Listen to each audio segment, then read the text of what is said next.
That's tough. They got you locked up for life, my boy. The hell wrong with you? Hey, yo!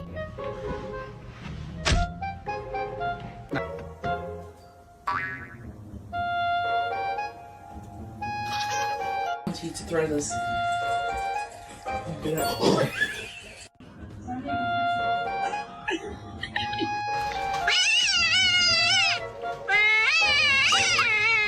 That scared me. This little thing is creepy.